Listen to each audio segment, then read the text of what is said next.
Hey, this is Kyle. Welcome to the Juice Friday newsletter. This is what we're going to call 5-Pick Friday.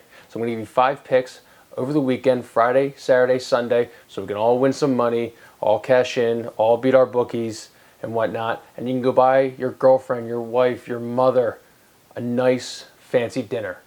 So let's start first. Friday, a Friday NFL Network special. Only the real degenerates are going to be watching this game closely while you're at the bar or at the club and they got the game on. I know I sweat out the Hall of Fame game spread last week while I was in Chicago, and I've never been so happy at a bar at 10 o'clock, 12 o'clock at night.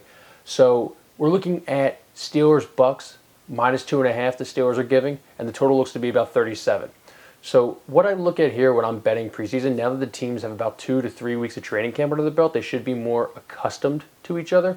But you got to look at the third and fourth string players here. So on the Steelers side, you got Mason Rudolph and you got Benny Snell. Both guys that are going to be fighting for second to third string reps. Two potent guys. Obviously, Benny Snell is a rookie, so not much NFL experience, but Mason Rudolph has some in-game experience. So I'm looking for them plus the Bucks, third and fourth stringers, which not much there. But for some reason, the Steelers always score a bunch of points. Last year, they played against the Green Bay Packers, and they had over 80 points in a preseason game, which is insane. But I do have a little secret weapon on the Bucks. He goes by Vincent Testaverde. You might know his dad, Vinny Testaverde.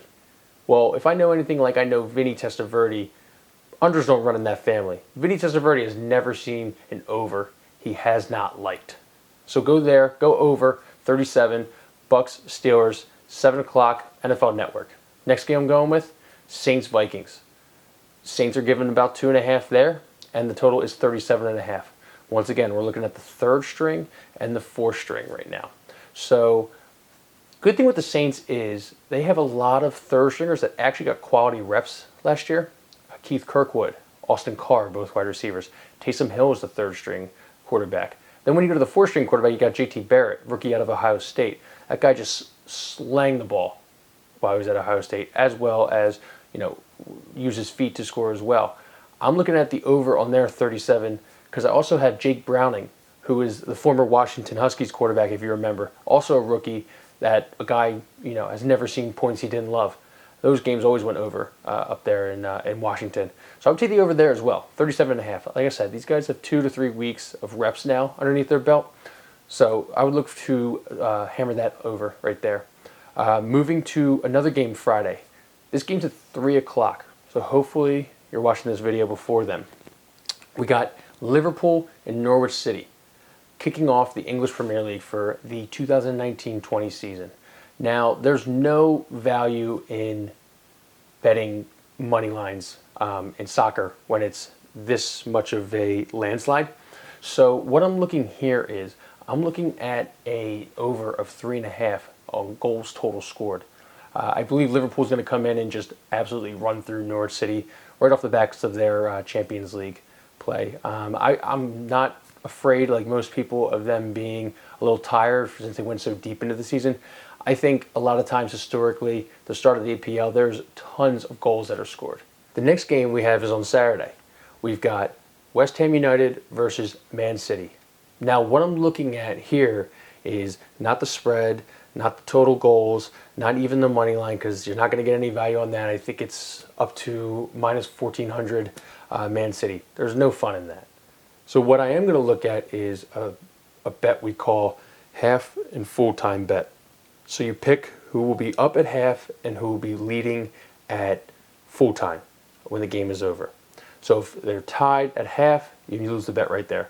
Obviously, if they're tied at full-time, you obviously lose the bet there. So I'm looking at, since there is no really value, but I really want to bet the English Premier League. I mean, it's opening day. I'm trying to win some money. I'm trying to take my girlfriend out to a nice little seafood dinner.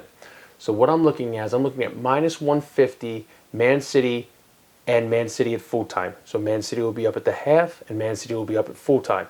So look at that -150 if you're really itching to, kind of get on a game on the EPL and you don't want to look at, one of the lower games like the Wolves and Leicester City or like Bournemouth and Burnley, something that you'll actually maybe have heard of a player. Take that -150 for Man City to win in the half and Man City to win in the full time. Last but not least, I got the Northern Trust. Now, this is obviously coming out on Friday, so you're like, Kyle, you're killing me. I understand. I apologize. One day, maybe this will be a daily newsletter. Sue me. What I'm looking at is, I'm looking at 3 golfers. I'm looking at Brooks Koepka, the best golfer in the world.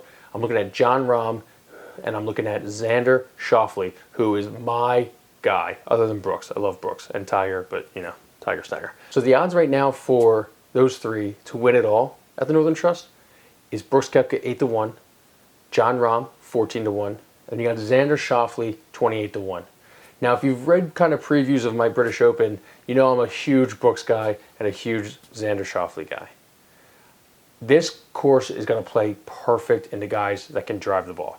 Brooks, Rahm, that crazy Spaniard, and Schauffele are all dudes that can drive the ball. Now, Brooks and Schauffele, they can drive the ball as well as play the irons. Now, the only thing is Brooks is he's going to have the same trouble he had at the British Open with putting. Is Xander going to fall flat on his face in the first couple rounds and then come roaring back?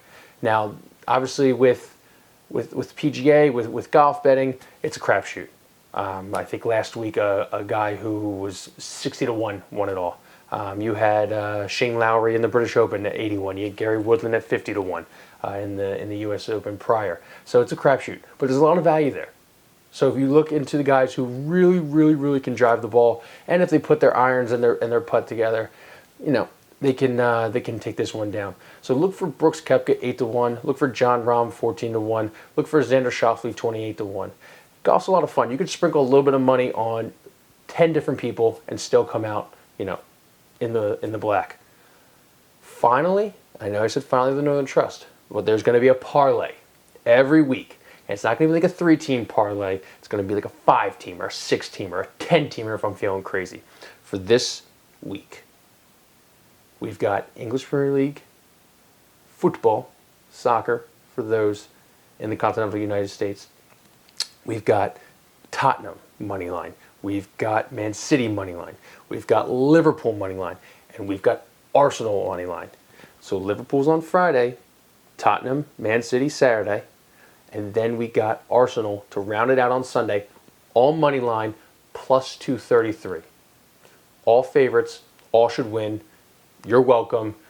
Go spend this nice money on your girlfriend. And this is The Juice. I'm Kyle. Thanks.